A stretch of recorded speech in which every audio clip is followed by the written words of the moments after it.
Welcome to Don't Fuck This Up, the podcast answering the ultimate question, how the fuck did you land that cool job? I'm your host, Lauren Alvarez.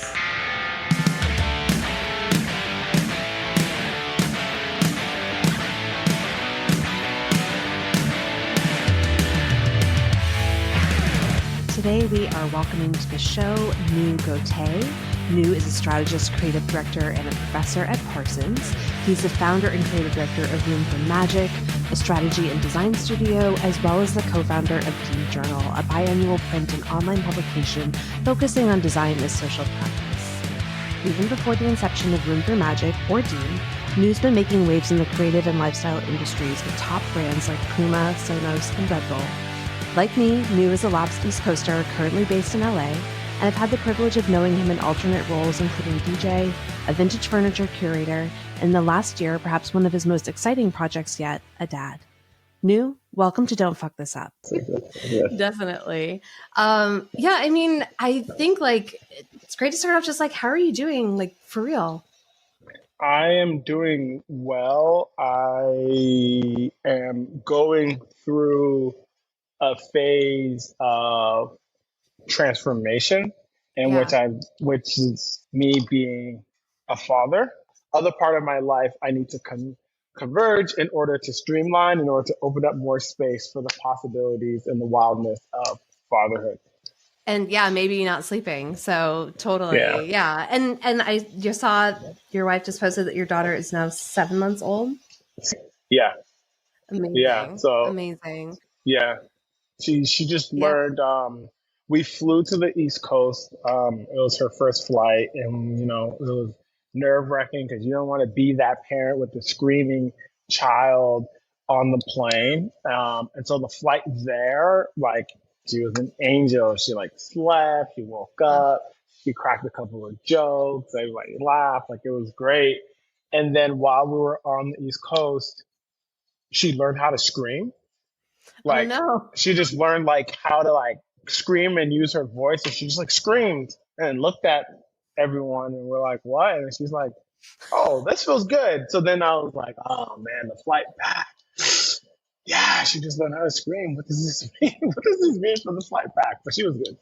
I feel like one of your family members definitely trolled you and taught her that. While you were taking a nap, they were like, you want to know something cool? There was a couple of things. Screaming, crawling in a new way, commando crawling, and pulling herself up on things. Things that were like, wait, the flight here, you didn't know any of this. And now, all of a sudden, you have all these new abilities. I think it's definitely your child that would be inspired by new environments and, allow that to help shape them. So you did this to yourself. I know. And I have to remind myself that every day. But say it in this way. You did this to yourself, congratulatory. You did this. When we wake up at 3 a.m. and we're like, oh my God, why is she standing up in her crib? We have to look at each other and be like, you did this to yourself. Yeah. I had to ask you, so has becoming a parent changed how you see your parents when you think about how you grew up, and has your appreciation level changes? What's your attitude toward your parents now that you're one? Yeah, I think all of the above. There's moments of how did y'all even do it? Because I think, we do have a certain level of privilege and resources that our parents didn't have. And I'm like, oh my God, how did you do it? But also then there are moments where I'm like, oh, you know what? That approach, I get it. I'm alive and I'm thriving. Probably not going to take that approach. Probably not that detail. Right. from it. Probably not that detail. But yeah, it does make me definitely examine my parents as human beings, right? Yeah. As individual human beings coming together in unity to create this person in different systems that they have to navigate. And then my relationship to my parents now, and what does that mean? And all of it, I think, is constantly evolving. But then I also think on their end as well, they're probably they're not even probably, definitely looking back at their parenting and their continuous parenting. But then I Yeah. also have experience where like the roles kind of flip. My dad was visited me recently, and it was like we went to the spa, and I had to like I was helping him, and he was like, and he laughed, and he was like, "Man, I remember when I used to help you," and I was just like, "Yeah, Dad, like you're walking too slow. Come on, let's go." It's interesting. There's a poet that I love, and he talks about how like true romance is like where feeding me and bathing me is no longer, fun but necessary, and I think it Mm-hmm. is like that, like it's a different expression of love, like whether that's your parents or your partner, like as we age, but like kind of it's no longer like a fun thing, or it's no longer like the tables turned and you're like, oh, this is necessary, like for me to like get you to walk faster. Mm-hmm. I gotta give you directions. I think it's interesting. I mean, Mm-hmm. your parents like support level, what has that been like for your career? Because I mean, I know that a big part of your story is being Liberian born, being a refugee, coming here when you were really young. Mm-hmm. I'm gonna guess that like they weren't designers or strategists starting out in Liberia. What was the No. lens as you kind of came into your own as a creative? And did you have to really work with them to explain your positioning? Yeah, I mean, I think one of the fun exercises that I've done throughout my career is find ways to explain my career to my parents Yes, at different yes, stages, absolutely. right? And I often ask people, especially like my students, like, how do you describe your practice, and how does your family describe your practice and what you do? And so for me and my background coming from Liberia as a refugee fleeing a civil war really put a different shape and perspective in terms of how my parents operate. And I think it's also a shared immigrant approach of safety and certainty. And especially if you're leaving a place of uncertainty, war, turmoil, trauma, and you're moving to this new place with a sense of optimism, you want that optimism to then birth more safety, more prosperity, and more certainty. And so what that ends up yielding is that there's certain industries that will be able to provide that, and also prestige. Lawyer, doctor, engineer. Those are the things that you can consider. Those are the things that you can be. Anything else beyond that, anything else outside of that, you're pretty much squandering the opportunity of being in this place of safety and prosperity. And so I think initially I was on the trajectory. We had our immigration lawyer was also a doctor. He was like doing it all. And I was like, wow, No lawyer, pressure. doctor. I know, right? So I'm like, lawyer, doctor. I'm going to be a lawyer, doctor. And my parents were like, yeah, lawyer, doctor. And so there was a time that I was like diving into that. I think the hard part was that I was good at school. Just Yeah. I had a natural ability of memorizing things and putting in the minimum amount of effort to yield the maximum So amount you're really of. smart, is what you're saying. No, no, not necessarily.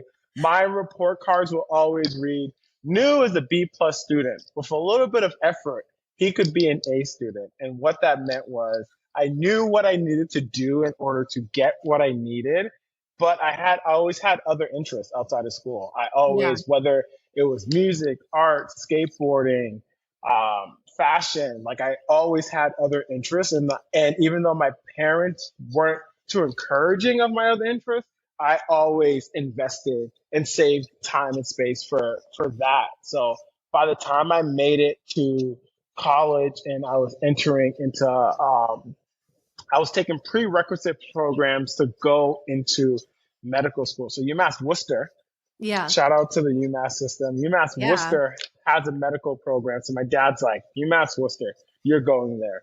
Scenic But Worcester, really. Yeah. yeah. And so he's like, hey, you need to take prerequisite classes before you go there. And so I ended up from UMass Lowell, because I grew up in Lowell. I ended up taking anatomy and physiology and trying to get those prerequisites done. And those classes, especially that class, was meant to weed people out because UMass Lowell had a very prestigious nursing program. And so Oh. the passing grade in that class was a D. Oh, but And you're a B plus student, so you're good. in theory, I'm a B plus student, so I'm good. So I go into it thinking, okay, cool. I'm going to coast through this freshman, and I get smacked like a ton of bricks. I was bombing. But the thing was, I wasn't the only person that was bombing. Everybody else was bombing because the program was made for you to bomb because they needed to weed people out to get into this prestigious program, to get into the prestigious nursing program. And so I spent my entire semester just struggling through anatomy and physiology and ended up scraping by with the D. I passed, got the D, but had a really, really low GPA. I think my GPA, I was on academic probation. I think it was like a 2.3 GPA, in which they're like, yeah, dude, you probably shouldn't even be in school. And I'm like, I know. So what ended up saving my life and actually changing the trajectory of my career was people. I made more friends on campus, and somebody was like, hey, that's a really low GPA. You should probably take an easy class to boost it. And I'm like, yeah. They're like, you should take drawing one. And I'm like, huh. They're like, yeah, take it as an elective. You're gonna get an A. Everybody gets an A in that class. It's gonna boost your It's gonna boost your GPA. So I'm like, and okay, your ego, maybe just a little bit. Yeah, just You gotta pump you up a little bit. Exactly. So I'm like, okay, cool. Took drawing one, but it was when I was looking at it, I was like, this is weird. It's on South Campus. And so the way the campuses were splitting up, there was North Campus and South Campus. North Campus, brutalist building, engineering, like super harsh. There's no grass on North Campus. Those are where all my classes were. It was literally like, we're not here to play around, super geared towards producing hypercapitalism. Then South Campus, there's grass, people playing hacky sack, the humanities. Like, oh, wait a minute. I was like, I had never gone to South. I was like, wait, South Campus is completely different.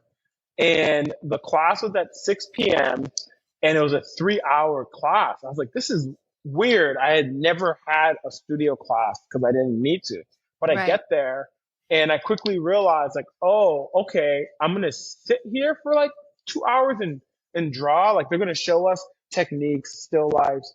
And it was the most important moment in my life because that 3-hour class allowed for me to learn a couple of things. One, it allowed for me to learn that I can connect the dots between what they're showing me here, this dot technique.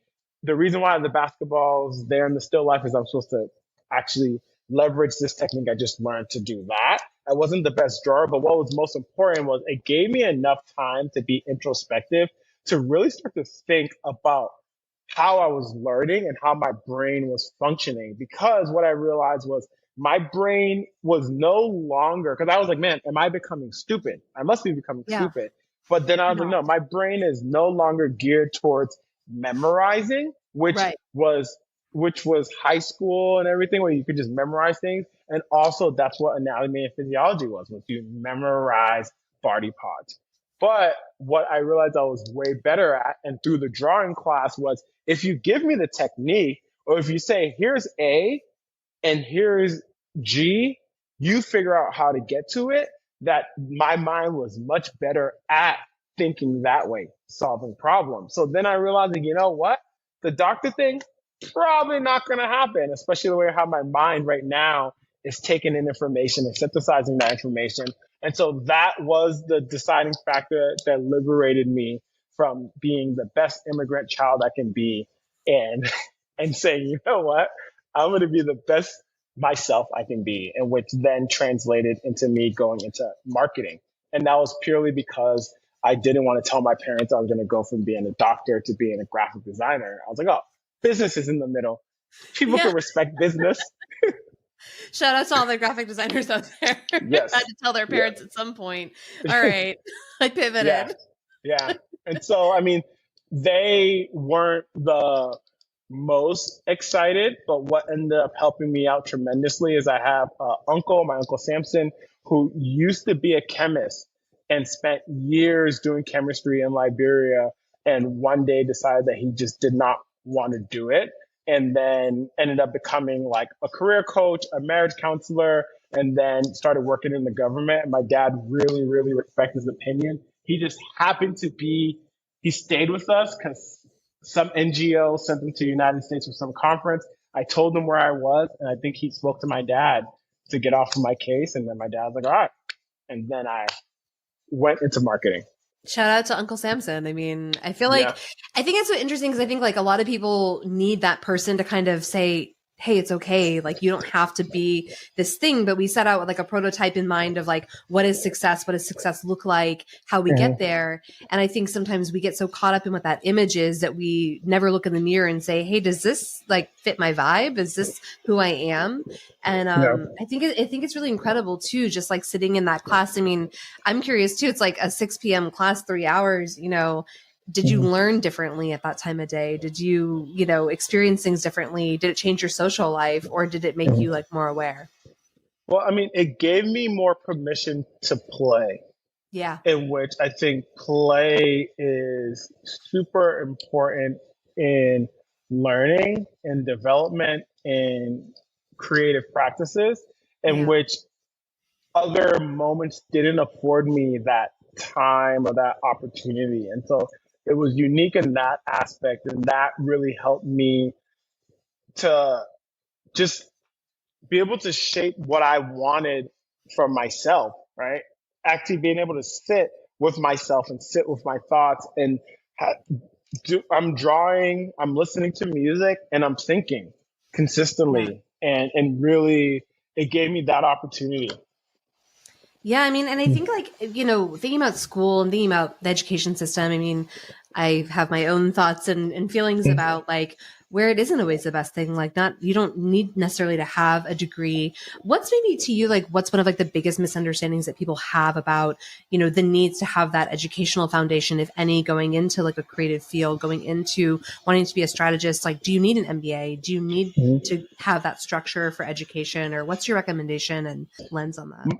My recommendation is I do think that education does play a role, but I don't think that education necessarily has to come in an institutional structure. I think especially when you think about pedagogy, knowledge exchange, how are people exchanging knowledge? I don't think that that necessarily is only limited to a traditional school setting, because I don't think a traditional school setting suits everyone.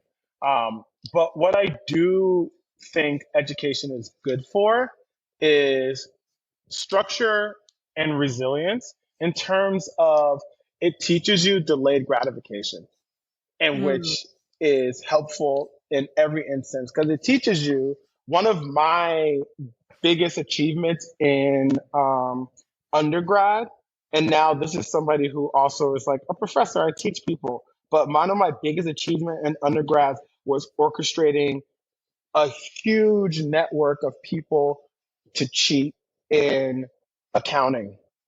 And that whole semester of orchestrating a class that everybody was supposed to fail, and me saying, no, we're not going to fail.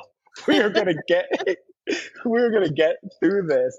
I think that also was a learning, because oftentimes what I see is, and especially in creative fields, that there always isn't a roadmap. There always isn't somebody who's a mentor who's done it before. That then what you have is your vision, and then you have things that are between you and your vision. And a lot of times what you need in order to achieve your vision is this sense of delayed gratification.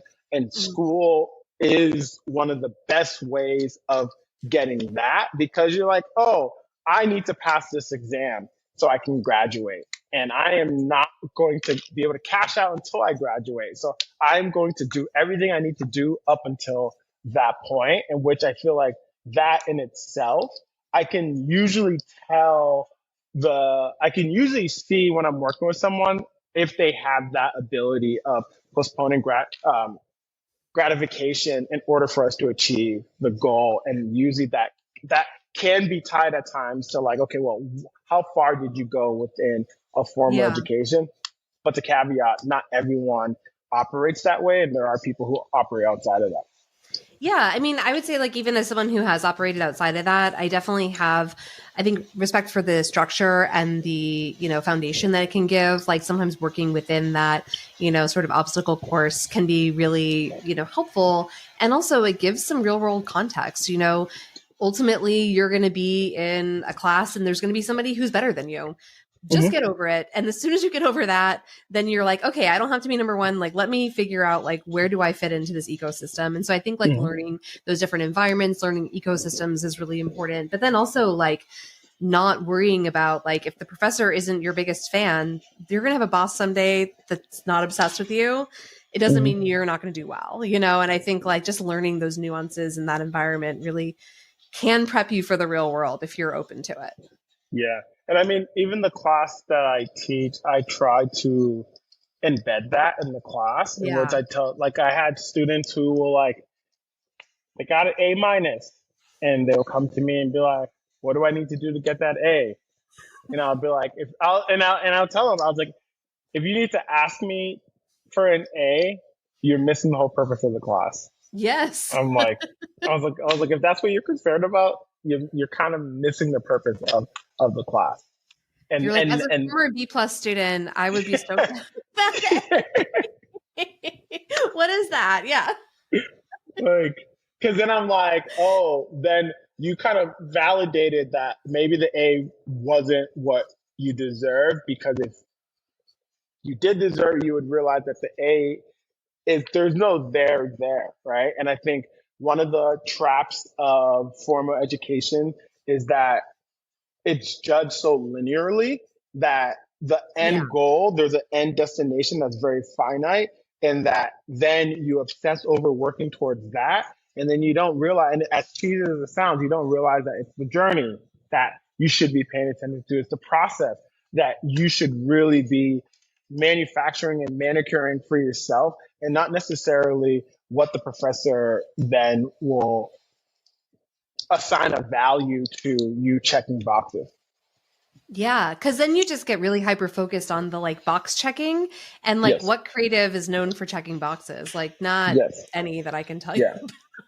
And I can often tell when I work with somebody who's A+ student, overachiever, and especially in the spaces that I'm in that are purely based on ambiguity and figuring things out. Like some people tend to get stuck because they're like, wait, wait, how do we get an A? And I'm like, there's no A in this. And I think it's also like knowing that like sometimes there is like, what do they say? Perfection is the enemy of good, right? And I think that like, that was a big lesson for me, in my career, was just like, if I'm not a designer, so if I spend 8 hours on a deck, or if I spend 80 hours on a deck, the outcome is only going to be so good. I'm not going to be a designer. No one's going to say, wow, after seeing your deck, you really should pivot to be a graphic designer. It's time to tell your parents, I think that like that for me is something that like, knowing when it's good enough and what I should put my huge emphasis on versus my minor, emphasis is just something that like I've had to come to terms with. And not everything is going to be perfect or amazing or what I'm known for. And that's okay. Ship the damn thing, One of my business partners, Marquise, always says, perfection is always too late. Thank you, Marquise, for the wisdom. I'm just gonna keep that one right here, because it is. I mean, it's true to a lot of things, and probably with sleep regression too. If you really go back to like what the real challenge is. I think it's interesting because I would love to know kind of more before you went into running your own studios. There's obviously a catalyst that brought you to that point. We've all been part of teams or settings, things like that. I mean, just kind of going for the jugular. Have you ever been fired from a job? Yes. Will you tell Yes. me about it? Yeah. So there's two instances. Two instances. One I got fired, one I almost got fired, but I love telling people about it because if I don't, the person who almost did it will definitely make sure that he tells people, but in the most loving way. So the time I got fired from a job was I was an RA on campus. I was an RA on campus getting free housing, and I never wrote anyone up. I never wrote anybody up because I wasn't a narc. I was an RA, but I wasn't a And you're narc. a Libra. You're Yeah. going to see both sides of that situation. Yeah. So I would, when people would have parties, I would like walk in and then I'd be like, okay, cool. Like, hey, I'm going to come back in 10 minutes. And if the party's still happening in 10 minutes, there's an issue. And most people would scram. But really what it was that they can tell I could care less about being an RA. I was just doing it for housing, and I had Yeah. just created my future by landing a dream internship at Puma. And they were like, hey, we know you're not that interested. We're looking at your stats. You literally haven't written anybody up ever.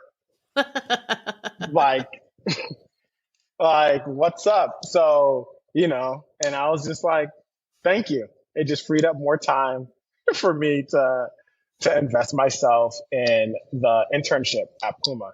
And so that internship at Puma came about because I met the VP of marketing at a sneaker store that some friends of mine opened up. I was helping them loosely and asked him to be my mentor. I started going in there and he would give me projects or things to read. And then he was like, let's make an internship for you. I was a sophomore in undergrad, and that led me to, I went to my school, said, hey, I got an internship opportunity. And they told me, no, you have to be a junior or a senior to have an internship. I said, okay. I went back to Puma and I was like, yeah, they said I can't. And they're like, well, we'll make it a part-time job. So then instead of it being an internship, I was being paid and had a part-time job. But I got too lax. I got too lax. I was not fully asserting myself and I was not fully investing myself. And there was a very important conversation that a gentleman, Teo Kitel, had with me where he was a guardian angel and pulled me into his office and said, hey, dude, you're on the verge of being fired. You're too lax. You are kind of seeming like if you already made it, like you already have a job. You don't. You drop the ball here, here, here, and here. People are saying this. This is happening. And he told me one of the most valuable things ever. He said, the only thing between you and the job you want is the job you have. And I know that you can do this and you can do it well. You need to just prove and show up for it. And I left his office very ashamed and embarrassed and hurt and had a choice. And the choice was either I was going to be ashamed and just hang my head and kind of like lay low until Yeah. this was over and it goes away, or I was gonna fucking kick it into high gear. And I kicked it into high gear and showed back up with my head up and went above and beyond. And that shaped the rest of my life. And the rest of my life since then has always been looking back at that moment and treating everything like that moment. I mean, that's amazing. And I think like sometimes being called on our shit is like, it sucks in the moment, but like it is that moment to say, okay, now what are you going to do with this? And like, I think that there is such a, it's a hallmark, really of your personality, like to see that like you had the option to just be prideful and to argue and say, you know what? No, I'm good enough. I can do this on my own. I don't need this. Throw up your hands and walk out the door. And I don't know where you'd be today. Right. I mean, there's a chance you could have still gone down this road. But I think instead, like having the humility, pulling up your bootstraps and being like, this sucks. I'm so embarrassed that this happened to me. Let me go like shake this off. Like, at least for me, I need to like okay, I'm going to mope for the rest of the day and then I'm going to get over it and tomorrow's a new day. Right. And Yeah. I think like having that opportunity, like having done that and overcome it, you know, I'm guessing I was going to ask you like the most memorable part of your internship, but I feel like you just told me because I think that nothing that you learned could be more important than that lesson. No, definitely not. And it's something that like I still carry with me to this day, and it's the number one advice that I give to anyone who works with me. They always hear me say it. The only thing between you and the job you want is the job you have. And aka nobody is going to see you underperforming in one area and be like, oh, you know what? Lauren really likes this instead. If we put Lauren over here, she'll do much better. No, doesn't work that way. No. It works like, oh, you know what? Lauren has been busting her ass doing this work that we know we don't want, she doesn't like. But if we put her on something that we know she's passionate about with the same amount of energy, oh my God, she is going to exceed like all expectations. Yeah, I mean, I think that's that like left brain and right brain battle, you know, that I definitely had, you know, starting out as like I'm definitely more creatively inclined, I'm more right brained, but I realized that wasn't going to cut it, you know, and what I do in the talent and people and coaching space, like if you don't have some data, if you don't have something to back up your story, like you can tell the best story, but people need some facts, you know, and I think that like really kind of succumbing to like the need to be more left brained and more data driven actually made me better at being creative and made me better at, you know, kind of pursuing the things I really love because now I've got the facts like, oh, you want receipts? I got receipts, you know, like, and I think it is like the uncomfy stuff that always makes us better. And like often as a coach, like I, you know, tell my clients, I'm like, all right, look at your calendar. Like, how do you spend your time? And like, give me like red, yellow, green, you know, and like red, yellow, green is like green is like the shit that you're like, when you see in your calendar, you're like, I love that. That is my thing. I'm going to do that. The yellow stuff is like the stuff that you're like, you know what? That is not my favorite, but it's just part of the gig. And then the red stuff is the stuff that you're like, oh, I got to do that again. And they bring it to me and they're like, oh yeah, the red stuff is stuff I like hate. It's stuff I don't want to do. And I'm like, red stuff is always either one, the stuff that you suck at and you need to put some more hours into, or two, it's stuff that you've outgrown, right? And you need to delegate it to somebody else who's like itching to take on the opportunity, who wants the chance to take it on. And you need to find a way to delegate that and take on something else that no one's asking you to do, you know? And I think that was like the growth for me is learning that. And I always, I mean, I'd say this like 100 times a month, probably, you know, it's like, you've got to like make that change and like do the red stuff or delegate the red stuff and take on the things that you don't want to do. See, I need to do that exercise because where I'm at now, and I know we're kind of skipping ahead, but I'm like in that transition stage where I'm just like, oh, this needs to be delegated. This needs to be delegated. Like I'm still naively trying to do too much. Yeah. Cause it's your baby and, you know, you care about it, you know, and I think that like, let's talk about it. I mean, cause I think that like, you know, having your own business, I mean, like what values are like important to you when you think about the kind of company or the kind of business that you're known for having? Like, what are those values that like you want people to say, oh, Nu and Room for Magic, they're about this. What is that for you? Couple of things. One of the things is that we show up. So quality of work, right? But the work is always in service of people. And so not work for the sake of work, but work for the sake of how are we having a positive impact on society through a couple of different lenses. Like it could be equitable, it could be social, it could be environmental. And so I think first and foremost, quality of work, but then secondly, I mean, I guess I'm telling you what I've heard is like we create a safe space for ourselves and our clients to play, to be vulnerable, to come with their full selves. We have clients who work in very rigid, combative places, and our job is to be a steward to say, come, when you're here, you can let your guard down. That idea that may be stupid over there, it's not stupid over here. It's valuable over here because we're going to help develop it. And so being able to create that common space that people can feel comfortable is something that I think for both of my businesses that I definitely pride myself on.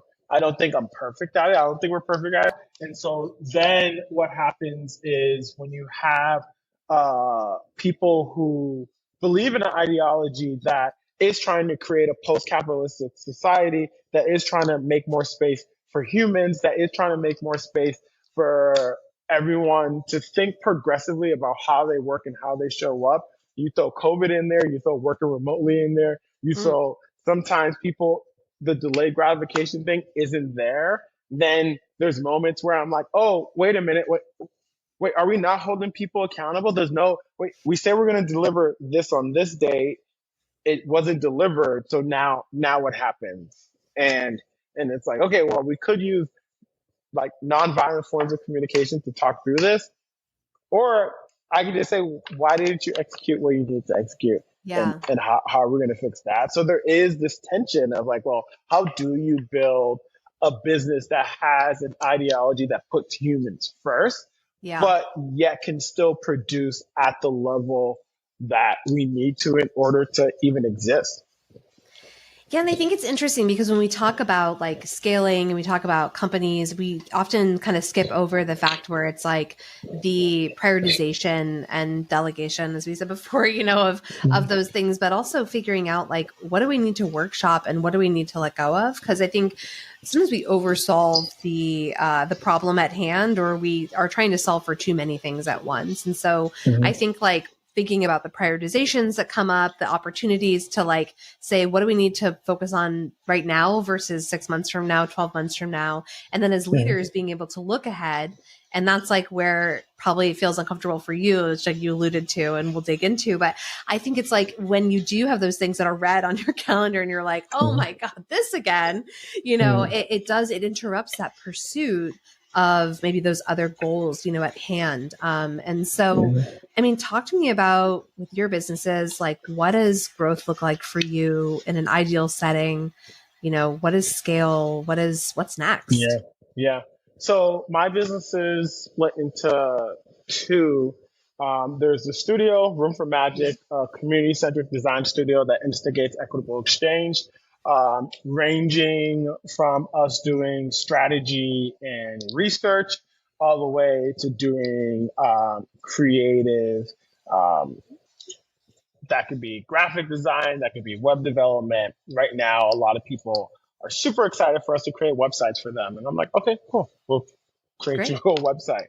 Um, so I would say scale in that realm for me right now. I finally have gotten to the point where there are people who are going to be getting benefits. Like I'm not getting the benefits. The people who are going to get health care. We Like love the that. paper, yeah, like we love it. It It's comes with amazing. yeah, it comes with a level of responsibility and stress. But it's something that I'm excited about because the work that is coming in feels good. It feels interesting. And so scale for me doesn't mean multiple offices around the world. And Right. no, scale for me is like, okay, cool. There's like 6 to 8 of us who are really excited about working with specific clients that want to do good in the world. Where Yeah. my head is at right now is really moving towards working with more cultural institutions and nonprofits. So museums, libraries, um, galleries, but then also nonprofits that are trying to scale social impact and like being able to have that as the mix. And so scaling from a client standpoint really starts to look like having a mix of a couple of really great clients that are either on the verge of something new or trying to open up space and really look at their infrastructure of how can they maximize what they're currently working on. And then in the midst of that, one thing that I just got more privy to is grants that will Mhm. allow for us to self-initiate Yes. projects that engage with communities and engage with communities in a very creative and social way. So I'm excited about that and seeing what opportunities there are there. And then on the publication side, I mean, so Deem Journal is a design publication that looks at design through the lens of social practice, which is socially engaged art. And what we do is create a space that helps to democratize design and bringing designers, disgruntled designers are more excited about how design can have a positive impact as opposed to kerning letters or Yeah. typefaces and images or buildings. But what we've been able to do is bring those disgruntled designers to a common place and bring activists, change makers, artists, philanthropists, farmers, people who are pushing up against systems of oppression, and then having them mutually understand, like, oh, the work that we do actually overlaps. And actually, when we work together and share thoughts, we're able to yield a much greater output. And so, with that, really what that starts to look like right now, we're on issue 4, we're working on issue 5. That Wow. ends up looking like having consistent yearly issues that continue to push the boundaries in terms of what people think design at the intersection of social impact can be. That also looks like having a brick and mortar space that operates Okay. as like, multiple brick and mortar. That see now on the studio, I'm like, no, you know what, 6 to 8 of us, we're kind of just chilling. On the publication side, it's a couple of spaces that allow for us to have workshops, lectures, film screenings, pretty much an educational platform. Yeah. Being able to continue producing different types of content. So podcasts we've already been doing, but I would definitely love to get into more documentaries. And then we have a symposium, we have a conference. So scaling the conference. And ultimately, what that means is that I will not be as involved in either of them. So scaling looks Yeah. like me creating them, creating the conditions for them to be beautiful, fruitful places, and then bringing in the right people that will get it to that point and then allow them to continue to drive it. I mean, I think that that's like really incredible when you think about like what brands like are even, in need of this. And then also like, how do they find you? I think finding the balance and the tension really between the two businesses, and then finding ways to lift yourself out of it is going to be, if I had to guess, your biggest challenge because you are such an intrinsic part of that brand and that identity. I mean, thinking about like, we live in a culture of admiration that is our society, right? And I mean, are there brands right now that you feel like they're doing business really right or that you admire or aspire to, kind of be more like, as you scale and grow and think about that IRL experience versus, Mm-hmm. being a little bit more reserved on one hand? Yeah.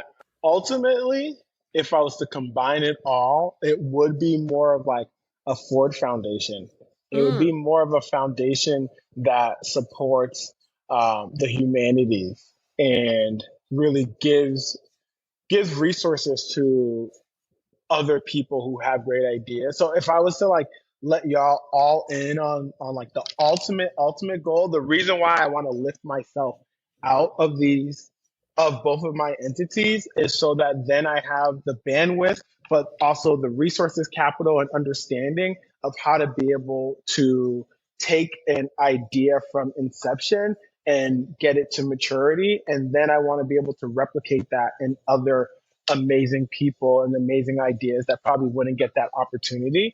And so, in order for me to do that, these two businesses that I have are the perfect testing grounds for me to learn how to perfect that and then be able to say, okay, cool, this is good. Now let's replicate this with a bunch of other people. So, me looking at a Ford Foundation, Mellon Foundation, I get really excited about what they've been able to create at scale. I also love Pioneer Works in terms of how Pioneer Works has mm, a huge brick and mortar space that brings in artists and scientists and melds them together and beautiful things come out of it. Um, in terms of a business, I'm thinking brands because brands, I guess, expand beyond just the capitalistic sense of a for-profit yeah. business. Let me think of a for-profit business. I don't know. I don't really think there's a for-profit business that I look at that I'm like, oh, that's really exciting. I mean, there's elements of Monaco magazine, Vox, like as media publication platforms where I get really excited in terms of what they're able to do in terms of convening people or just how they're able to take a topic and approach it in a pretty nuanced way. That excites me. But outside of that, it's more in the realms of nonprofits, foundations, and avant-garde academic institutions. I can tell you what just excited me recently. This is kind of off, but it's still on. It's a master's program at Central St. Martin's called Narrative Environment. And I saw that and I was like, huh, what is that? What is narrative environment? And it's in their architecture program. And it is about being able to tell spatial stories. I'm going to read it to you. Narrative environments are spatial stories that can be found across cultural, civic, technology, and digital spaces. And which, in my mind, how do you create value within a space, turning it into a place where people can find utility there really excites me. So they liked something that I posted on Instagram, and then I wrote them back and said, wow, your program is so cool and your students are lucky. Like things like that really excite me. And I'll give you one more, even though Yeah. I'll give you one more. There is an institution called forensic architecture. What does that even entail? So I was in Copenhagen last year for a wedding, was hanging out with Alice, who's one of my collaborators, co-founders of both Room for Magic and Deem. And we went to the Louisiana Museum and we were like looking, she was like looking for the specific exhibit. And I was like, I didn't know what it was. And we kept walking in circles. And finally it was like, we found it because there was like a staircase that we kept missing. And we went downstairs. And so we're standing there in this huge wall, like huge wall where it's like projection map and you're watching all this footage. And I'm like watching people watch it. I was like, what are we watching? And I was like, wait, this is an art exhibit? And I kind of like walked away and I went into like this other space and we're in this like white tube that had a bunch of red dots on the wall and then lines being drawn to those red dots. And so then I'm like, oh, this is an interesting art piece that I'm standing in. And then I read the plot and what it is the trajectory of shrapnel from a bomb dropped in Palestine. And this is somebody's house and it's showing you how it blew up their house, but it abstracted it. And I stepped away like, holy shit, like, wait, what the fuck is this? So forensic architecture, I know. I'm like, you will not find this at Dia Beacon, okay? Yeah. No way. So forensic architecture operates in this space where it started off as a program in I think the Royal Academy in London. A professor made it, but basically what they do is they take different research approaches, including found footage, including architecture, because they said being able to understand the way how the buildings are interacting is the best way to reenact.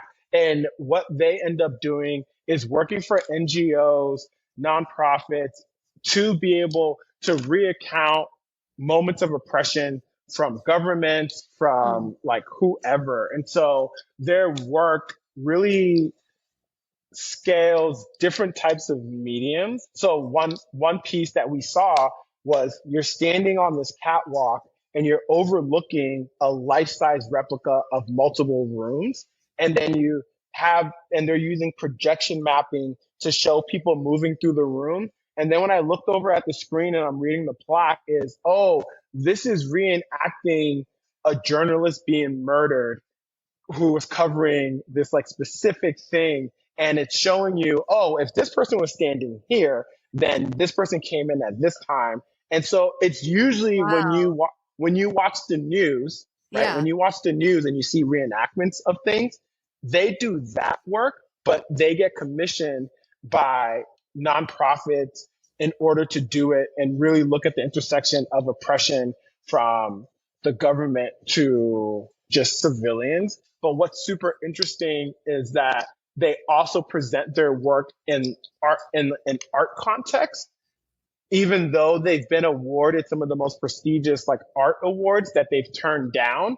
But they're like, it's important for us to put our work in this context in these institutions, because then it really becomes visceral, and it's not you seeing it on a screen. We find different ways of translating atrocities happening around the world, but then embedding it in a place that is a bit more free for them to express and show you how it all comes together.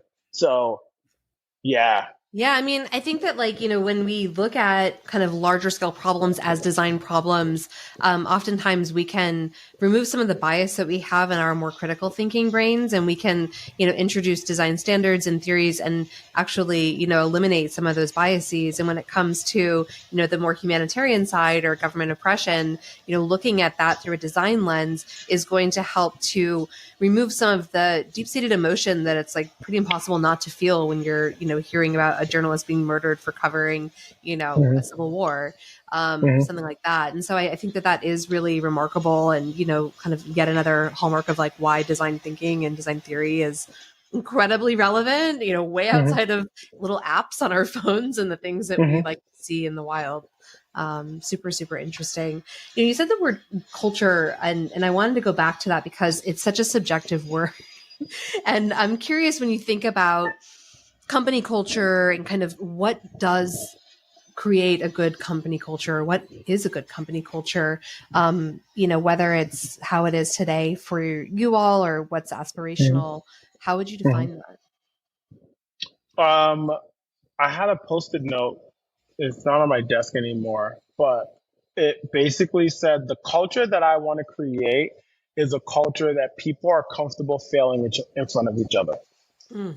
And I think that in itself is my goal, is that there is a level of comfortability of failing in front of each other. And I usually am the one to demonstrate that. So I will usually be like, oh, hey, I had this idea.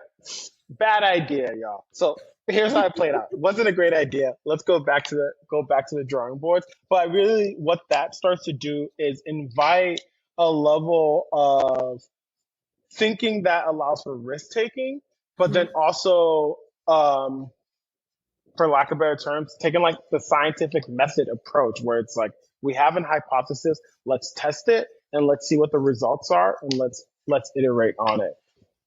I wouldn't want that to be confused for people repeating the same mistake. This isn't to be like, oh yeah.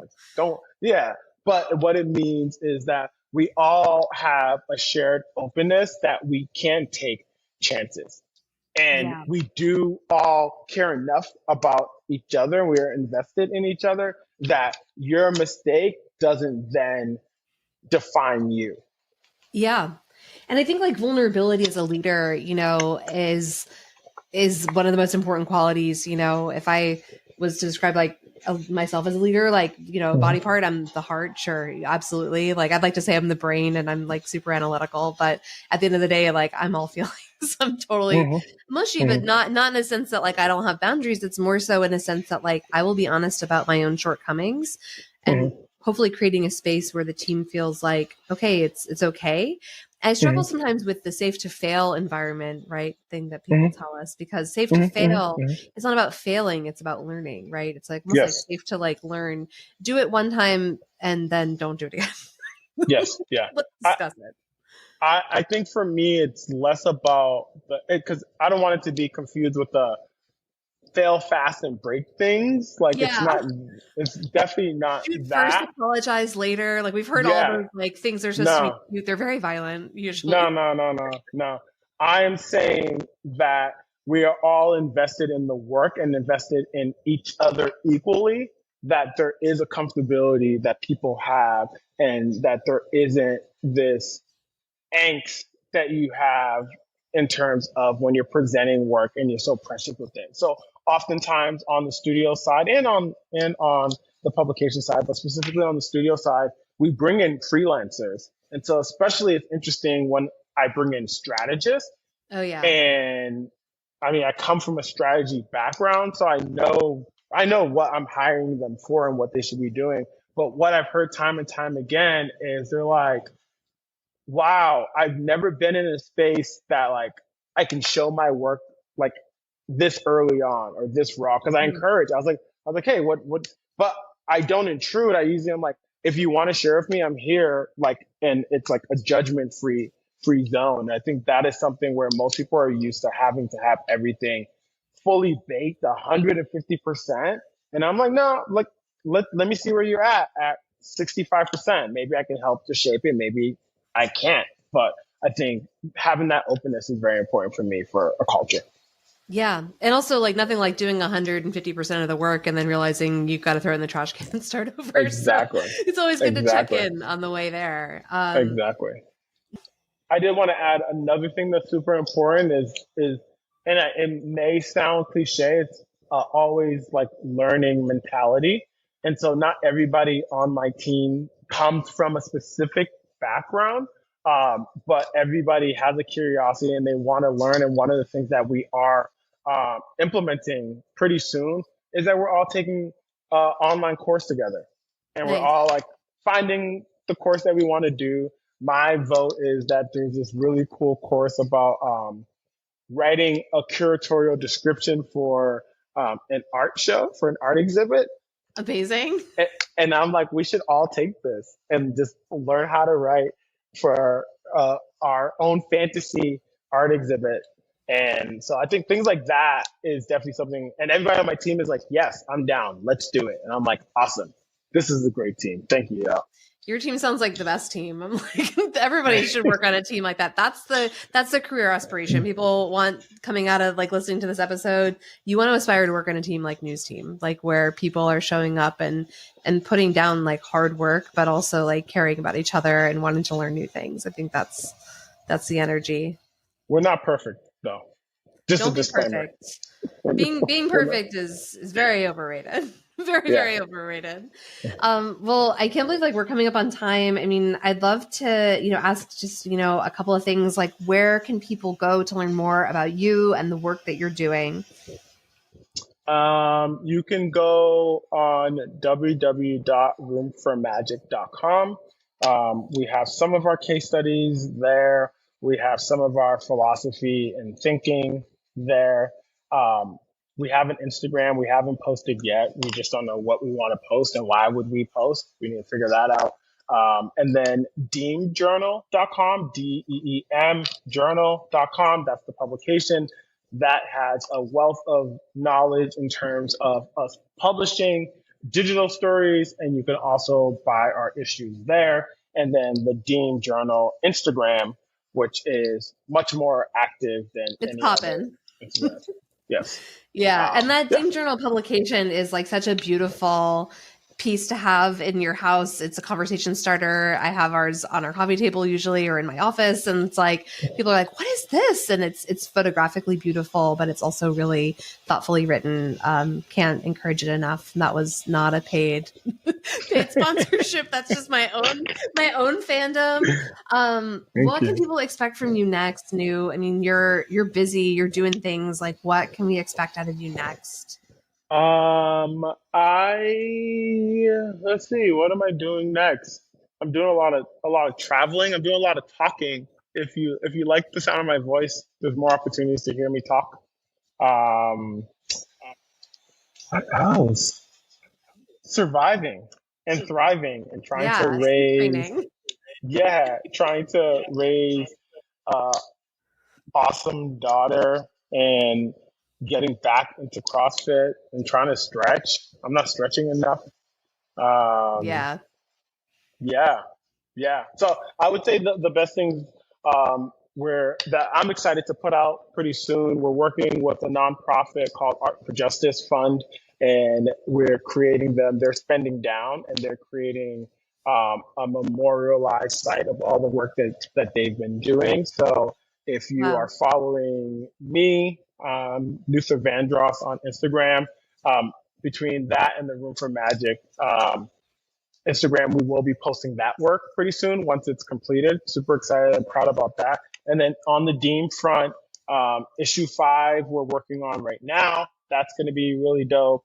We have a new podcast that we're developing that's going to be pretty awesome. And then we have our symposium that will be coming back in May-ish of 2024.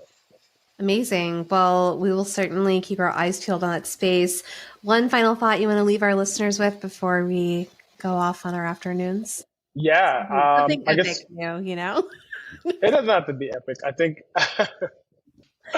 no, I mean, a thought that I've been sitting with is finding opportunity for flexibility. And you can have your goals set, but the way how you get there always changes. And check in with yourself and be kind to yourself.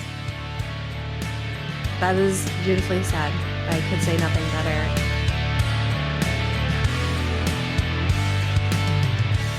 Don't Fuck This Up is a podcast written, produced, and edited by Lauren Alvarez.